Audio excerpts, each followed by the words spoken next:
Facebook has struggled with what to do about racist, violent, or deceptive content. Some things are banned, but not everything.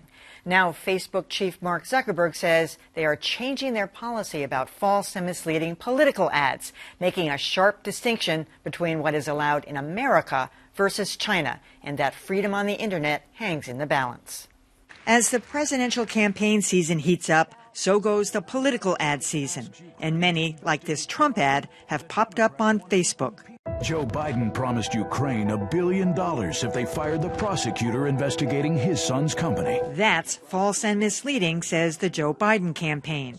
But then again, so was this digital ad from Elizabeth Warren, also appearing on Facebook, which reads, Mark Zuckerberg and Facebook just endorsed Donald Trump for re-election.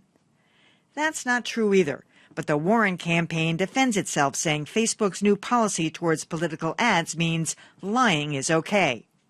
This week, Facebook CEO Mark Zuckerberg explained why his company is not going to interfere with political ads. We don't fact-check political ads. I don't think it's right for a private company to censor politicians or the news in a democracy. But it wasn't always like this. An earlier Facebook policy prohibited deceptive claims or offers, something Facebook now says was too broad. Would we ban ads about health care or immigration or women's empowerment? If you're not going to ban those, does it really make sense to give everyone else a voice in political debates except for the candidates themselves? Zuckerberg says his changed stance is due in part to China and their onerous censorship policies. Because while we may disagree on exactly where to draw the line on specific issues, we at least can disagree. Nevertheless, says Zuckerberg, Facebook is establishing an independent oversight committee so people can appeal decisions about what stays up or comes down, saying the board's decisions will be binding. There's a lot of moaning and groaning going on here. I have to say, I watched the entire hour and some of the Q&A as much as I could take yesterday. And I felt very comfortable with his position on this. I know you guys were all, everybody's on a different, and he knows that a lot of people, I happen to agree with him. I don't want a tech company being the censor of anything. He could take all political advertising down. He claims that is unfair to candidates other than the incumbent because digital advertising is cheaper.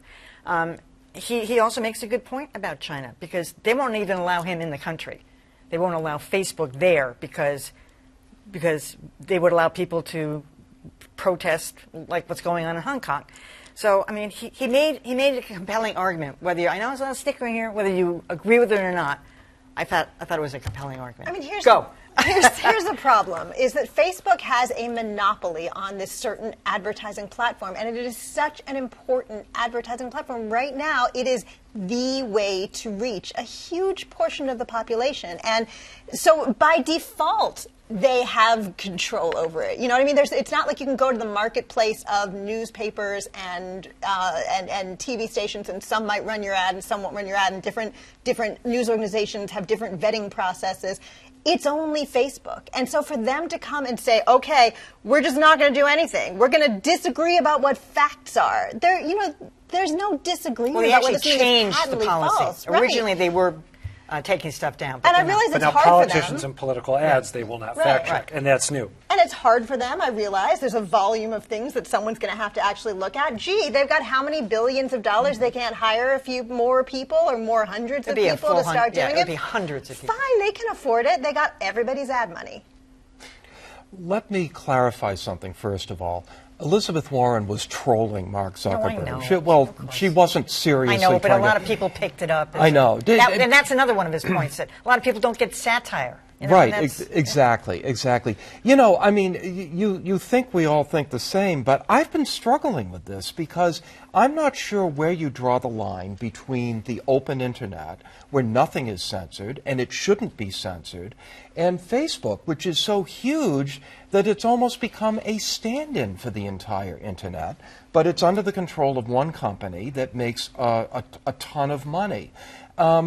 I am somewhat sympathetic to Zuckerberg's position, and I honestly don't know exactly where I come down on how they ought to be handling political advertising.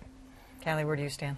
I think he's crazy. Let me begin. Oh, well, he is crazy. No, let me just start there and say they've long ago stopped being a tech company. So it's not a tech company doing this. This is a de facto news organization or a purveyor of news. And so now you got another level. It's an aggregator, but it's not a news organization. I'm telling you, they are not a tech company. So when you say, I don't want a tech company, editing this, they're past that. We're in a different universe. He said a private company.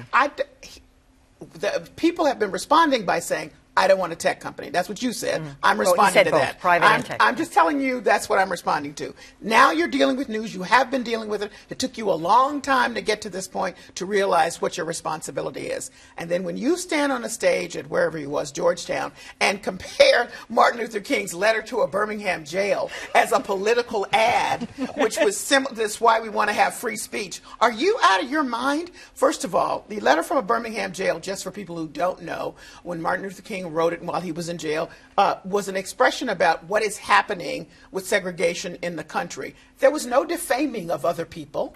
There was no inaccurate information. He said, here's what I think. Now, there was no facts in there were wrong, however.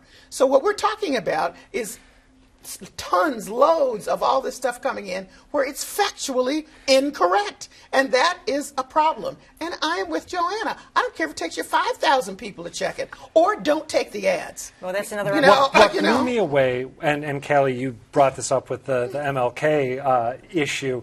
What blew me away watching this speech is what a BS artist Mark Zuckerberg is. He is so good at making it sound like his motivations are loftier than they really are, and it just drives me insane. For example, he implied that he began Facebook in the wake of the Iraq War when he was troubled by the march to war, and he thought, well, maybe if more people were able to share their voices, we wouldn't just go into something like this so blindly.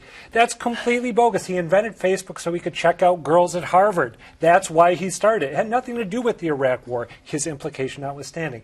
In addition, he says now Facebook is all about giving people a voice and bringing them together, and the two things go hand in hand. First off, the two things don't go hand in hand. There's actually free speech is a right, but whether it makes the world better, that's highly debatable. Also, that's not what Facebook is about. Facebook is about making ad money, and that's what this decision is about. He doesn't want to tick off conservatives in particular by fact-checking Donald Trump.